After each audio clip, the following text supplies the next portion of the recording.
Hello दोस्तों, हमारे YouTube channel में आप सभी का स्वागत है। आज हम क्वेश्चन कलेक्शन लेके आए हैं जो 2027 में इम्पोर्टेंट रहेगा। बिहार बोर्ड द्वारा पूछा जाएगा क्वेश्चन। ये चैप्टर वाइज क्वेश्चन है। आप लोग चाहे तो नोट भी कर सकते हैं। हम अगले क्लास में ये सब क्वेश्चन का सॉल्यूशन लेके आएंगे। आप सब चाहे तो हमारे जो सरस्वती कोचिंग चैनल है, आप इसको सब्सक्राइब कर सकते हैं।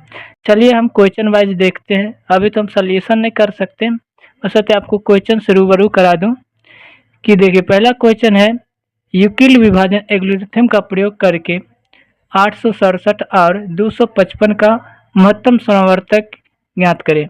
आप सब ये पहले चैप्टर से ही है, आप सब पढ़ चुके होंगे। यदि नहीं पढ़े हैं तो हम अगले क्लास में लेके आएंगे क्वेश्चन का सॉल्यूशन। तो देखिए, बहुत ही आसान होता है, ज़्यादा भारी नहीं होता है। पहला चैप्टर का ही है। ये एल्गोरिथम जो ए बराबर होता है बी क्यू प्लस आर, इस सिद्धांत पे ये टूटता है। अगला क्वेश्चन है, सेम क्वेश्चन है, कोई सिर्फ डाटा चेंज है। आप जो पहले क्वेश्चन जैसे सॉल्यूशन करेंगे सेम वैसे ही दूसरे क्वेश्चन का सॉल्यूशन कर सकते हैं। चलिए अब आगे बढ़ते तीसरा नंबर क्वेश्चन। जो तीसरा नंबर क्वेश्चन है, दो संख्याओं का मौसम यदि 18 तथा उनका गुणनफल 12,960 है तो उनका लॉस ज्ञात करें। देखिए, ये क्वेश्चन भी बहुत इजी है। देखिए, क्वेश्चन में क्या आपको करना है कि आपको एक फार्मूला याद होगा कि मौसो बराबर, चाहे आप लॉसो बराबर निकालो या मौसो बराबर, वही होता है। देखो, मौसो गुने लॉसो बराबर होता है पहली संख्या गुने दूसरी संख्या। आप इस सिद्धांत पे इसको बहुत इजी से तोड़ सकते हैं। चलिए नेक्स्ट क्वेश्चन, 4 नंबर क्वेश्चन है, अभाज्य गुणनखंड विधि द्वारा 15, 12, 21 का मौसो और लॉसो ज्ञात करें। देखिए, ये बहुत ही बच्चों वाला क्वेश्चन है जो आप 3-4 क्लास में पढ़ते होंगे। लॉसो मौसो कैसे ज्ञात करते हैं, पूरा सेम उसी तरीका से आप इसको भी ज्ञात कर सकते हैं। बहुत इजी है, लेकिन आपको ये उस तरीका से ना ज्ञात करके ये बोला गुणनखंड विधि द्वारा, यानी ये आप अलग अलग इसको गुणनखंड तोड़ेंगे। जो मतलब सेम मिलेगा, यानी तीनों में से जो मैच कराएंगे वो तो आप मौसों के लिए निकल जाएगा सेम। जो बाकी जो बचेगा आपस में दोनों गुना करेंगे तो लॉस निकल जाएगा। चलिए अगला क्वेश्चन है, अगला 5 नंबर क्वेश्चन है कि 0.16 को p/q के रूप में बदले। देखिए, आप लोग बहुत इंपॉर्टेंट क्वेश्चन के रूप में आप लोग जान सकते हैं। ये क्वेश्चन हर बार लगभग पूछा जाता है। ये 2 नंबरी क्वेश्चन आता है बिहार बोर्ड में। ये पहला क्वेश्चन ही बिहार बोर्ड, जब आप लघुत्तरीय प्रश्न देखेंगे तो पहला नंबर यही प्रश्न आएगा। तो ये क्वेश्चन बहुत ही ईजी होता है। ये लोग हम लोग ये क्लास में जब मतलब ये वीडियो अगला क्लास में जब आएंगे तो उसमें बहुत ईजी से इसको सॉल्यूशन करेंगे। चलिए नेक्स्ट क्वेश्चन है, सिद्ध करें कि 5 - एक अपरिमेय संख्या है। देखिए, ये बहुत ही इंपॉर्टेंट क्वेश्चन ये है।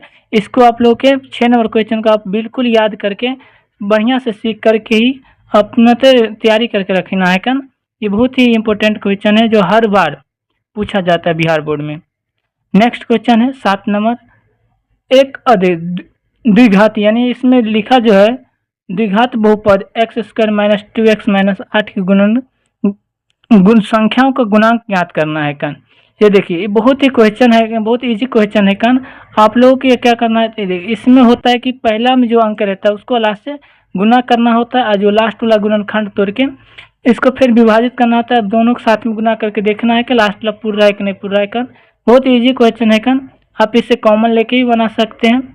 चलिए नेक्स्ट क्वेश्चन है 8 नंबर क्वेश्चन। देखिए, 6x² - 3 - 7x। देखिए, जैसे 7 नंबर क्वेश्चन है सेम 8 नंबर भी क्वेश्चन है, लेकिन इसमें फिर डाटा को हेर फेर कर रखा है। यानी 7x को पहले देना चाहिए था, लेकिन 7x को लास्ट में दिया है। तो आप लोग क्या करना है, पहले अपने ढंग से इस क्वेश्चन को लिख लेना, उसके बाद इसको सोल्यूशन करना। जैसे 7 नंबर बनेगा ठीक उसी प्रकार से 8 नंबर बन जाएगा। चलिए नेक्स्ट क्वेश्चन देखते हैं 9 नंबर क्वेश्चन है, अल्फा कमा बीटा द्विघात बहुपद है तब 4x² - 4x + 1 के मूल हो तो अल्फा बटे बीटा प्लस अल्फा बटे गामा बटे अल्फा का ज्ञात करना है। ये अल्फा बटे बीटा प्लस बीटा बटे अल्फा का मान ज्ञात करना है। देखिए, आप लोगों को पहले क्या करना है, यानी गुणनखंड को तोड़ लेना है। उसके बाद क्या करना है, जो दिया है इक्वेशन दिया है अल्फा बटे बीटा प्लस बीटा बटे अल्फा, इन दोनों का आप लोगों के एलसीएम, जैसे भिन्न का जोड़ तोड़ते हैं वैसे आपको इसको जोड़ लेना है। उसके बाद नीचे में आ जाएगा अल्फा इंटू बीटा और ऊपर में आ जाएगा जो आप इसको भिन्न के जोड़ तोड़ेंगे तो ऊपर में अल्फा प्लस बीटा, फिर तो एक को आप कॉमन ले लेना है तो अल्फा इंटू बीटा आ जाएगा, फिर अंदर में अल्फा प्लस बीटा, तो उनको मान रख दीजिएगा, बहुत इजी तरीका से निकल जाएगा। चलिए नेक्स्ट क्वेश्चन है। नेक्स्ट क्वेश्चन, एक द्विघात बहुपद ज्ञात कीजिए जिसके शून्य √3+1 और √3 - 1 है।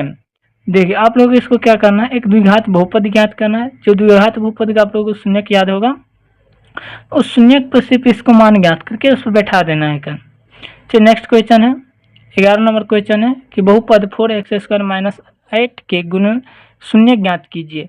देखिए बहुत ही जो पहले बोल रहे शून्य ज्ञात कीजिए, तो यहाँ पर से आप क्या कर सकते हैं, यहाँ तो देखिए इसका तीसरा संख्या नहीं दिया है, यानी x वाला पद गायब है, यानी x क्या होगा, जो ए बी यानी बी का पद क्या हो जाएगा, 0 हो जाएगा।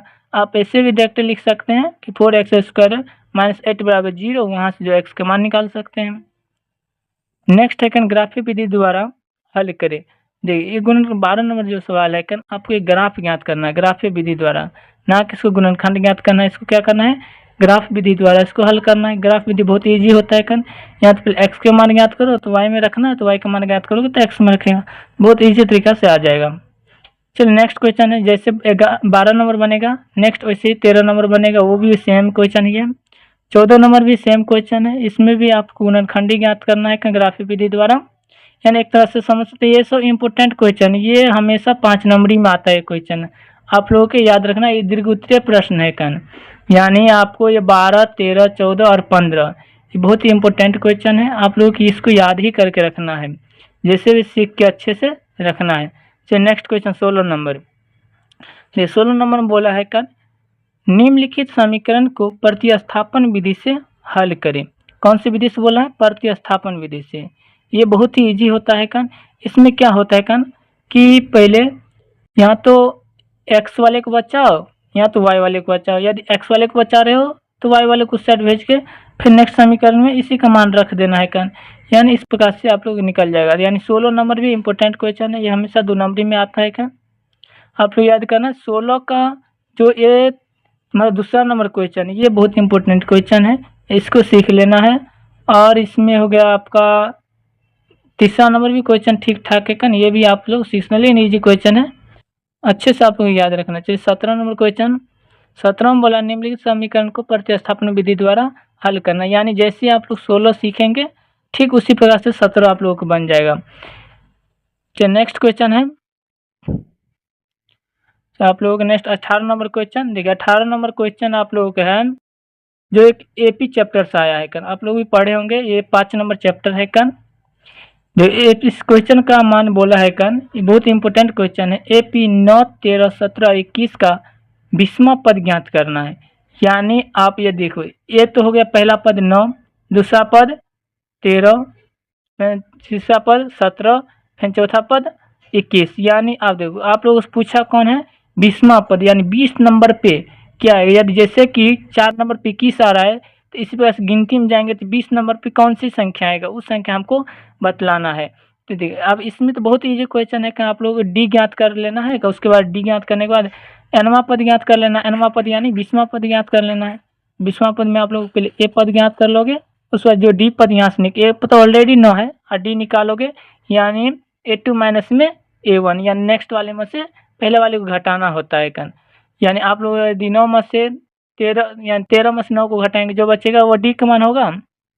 यदि डी और ए का मान तो पता ही है तो एन यानी कितना हो जाएगा, एन हो जाएगा 20 हो जाएगा। तो एनवां पद ज्ञात करना है। एनवां पद का सूत्र तो याद होगा, एन बराबर होता है a + n - 1 इंटू डी, यानी इस सूत्र पे आप लोग 20 नंबर क्वेश्चन इजी से बना लेंगे। 18 नंबर बन जाए तो नेक्स्ट है 19 नंबर क्वेश्चन। 19 नंबर क्वेश्चन है यदि एपी का 31वां पद ज्ञात करना है। कौन सा पद ज्ञात करना है, 31वां पद ज्ञात करना है जिसका 11वां पद दिया है और 16वां पद दिया है चलिए हम लोग 19 नंबर क्वेश्चन थे। देखो 19 नंबर क्वेश्चन बोल रहा है एपी का 31वां पद ज्ञात करना है जिसका 11वां पद 38 दिया है और 16वां पद 73 दिया है। तो देखो बहुत ही इजी क्वेश्चन है, आप लोग डायरेक्ट 31वां पद का भी सूत्र ज्ञात करके लगा सकते हैं। यहाँ तो आप जो प्रतिस्थापन विधि वो भी दी, इसको हल कर सकते हैं। यानी पहले AP का 11वां पद ज्ञात करना है, तो 11वां पद आप बोलते हैं A प्लस 10D बराबर में जो दिया है 16, फिर 16वां पद बोल रहा है तो A प्लस में 15D बराबर में 73। आप इस प्रकार से इन दोनों समीकरण को हल करेंगे तो A का मान निकलेगा और D का मान निकलेगा। यदि A और D का मान ज्ञात कर निकल जाएगा तो आप लोग डायरेक्ट 31वां पद का सूत्र लगा ज्ञात कर सकते हैं। 31वां पद का सूत्र हो जाएगा A प्लस में 30D। यहाँ तो इस पे लगाओ, यहाँ तो an का सूत्र लगा लो, an का सूत्र भी याद होगा, n बराबर होता है A plus n minus 1 into में D। आप लोग सोचो यहाँ पे n का है तो n हो, वही 31वां पद बोला है तो n कितना हो जाएगा 31 हो जाएगा। चलो बहुत इजी क्वेश्चन है, आप लोग ये भी क्वेश्चन सॉल्व कर लेंगे। तो नेक्स्ट क्वेश्चन है, नेक्स्ट 20 नंबर क्वेश्चन है। 20 नंबर क्वेश्चन बोल रहा है कारण AP का 21, 18 और 15 का कौन सा पद -81 होगा। ये देखो यदि आप इस क्वेश्चन को हल करने के लिए जाएंगे, हल भी शायद होगा कि नहीं होगा, आप एक हल करके देख लीजिएगा कि ये क्वेश्चन हल होता है, बशर्ते इसका आंसर बोलेगा कि इसका मतलब मान्यता ये सही नहीं है क्वेश्चन, क्योंकि यहाँ पे 81 और हम धीरे धीरे इसमें कमते जाते हैं तो 81 आ भी सकता नहीं आ सकता है। तो इधर ज्ञात करना है, बहुत ईजी क्वेश्चन है। जैसे 18 नंबर क्वेश्चन है प्लस सेम 20 नंबर क्वेश्चन है, यानी सेम तरीका से बन जाएगा, कोई अंतर नहीं है। तो नेक्स्ट है कन 21 नंबर क्वेश्चन AP ज्ञात करना है। यानी इसमें देखो पूछ दिया क्या है, AP ही ज्ञात करना है, वही A1 A2 A3 है। यानी इस प्रकार से A1 मूल का हमको ज्ञात करना है कन, जिसमें देखो जिसका तीसरा पद कितना दे रखा है 5 और 7वां पद न दे रखा है। ये क्वेश्चन यानी 21 number question same 19 number question की तरह है, बशर्ते उसमें AP का 31वां पद हमको ज्ञात करना था, लेकिन इसमें AP ही ज्ञात करना है, कम से कम 3 पद ज्ञात करके रख देना है। तो नेक्स्ट क्वेश्चन है 22 नंबर क्वेश्चन। 22 नंबर क्वेश्चन बोल रहा है समांतर श्रेणी यदि 8 3 2 में प्रथम पद 22 पदों का योग क्या होगा। देखो प्रथम 22 पदों का योग पूछा है, यानी एसन के सूत्र पे आप लोग ये ज्ञात करना होगा।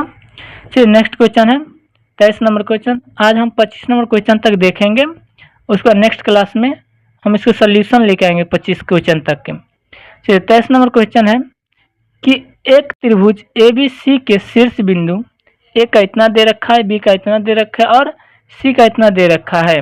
तो इस त्रिभुज का केंद्रक ज्ञात करना है। क्या ज्ञात करना है, केंद्रक ज्ञात करना है। केंद्रक का बहुत इजी सूत्र होता है, का देख लेना आप लोग, बहुत इजी क्वेश्चन है। क्वेश्चन है जब हम क्लास में आएंगे तो ये क्वेश्चन को याद ही आप लोग करा देंगे। चलिए नेक्स्ट क्वेश्चन 24 नंबर क्वेश्चन है। यदि x और y में एक संबंध स्थापित करना है जिसमें x y 7 और 1 तथा 3 और -5 के समदुरुस्त है। देखो इजी क्वेश्चन है, इसमें हमको x और y का एक संबंध बतलाना है। संबंध प्लस में भी हो सकता है, माइनस में भी हो सकता है, यानी देख लेना है जब क्लास में आएंगे। तो बहुत इजी क्वेश्चन, लेकिन ये क्वेश्चन आप लोग के यदि आता होगा तो सोल्यूशन करके देखना, यह बहुत इजी क्वेश्चन है। तो नेक्स्ट क्वेश्चन है 25 नंबर क्वेश्चन। एक्स अक्ष पर उस बिंदु की ज्ञात करना है कन जिसमें बिंदु A का दे रखा है मान 2 -5, फिर B पर दे रखा है -2, 9। ये एक समदुरुस्त हमको ज्ञात कर रखना है कि एक्स अक्ष पे क्या एक समदुरुस्त होता है, देखना है क्या। बहुत इजी क्वेश्चन है, लेकिन बहुत इंपॉर्टेंट भी क्वेश्चन है क्या, आप लोग अच्छे से सीख लेना है। नेक्स्ट क्लास में जब आएंगे तो 25 क्वेश्चन तक के सोल्यूशन लेके आएंगे। धन्यवाद। आशा करते कि आप लोग ये सब अच्छे से समझ में आया होगा, बशर्ते अभी हम सोल्यूशन बताएं, लेकिन नेक्स्ट वीडियो में जब आएंगे तो इसको सोल्यूशन लेके आएंगे। आप लोग हमारे जो चैनल पे ये वीडियो आएगा आप उस चैनल को सब्सक्राइब कर सकते हैं, ज़्यादा से ज़्यादा अपने दोस्तों के बीच में इसको शेयर कर सकते हैं ताकि उसको भी इस चीज़ का लाभ उठे और अच्छे से मार्क लेके आए। धन्यवाद।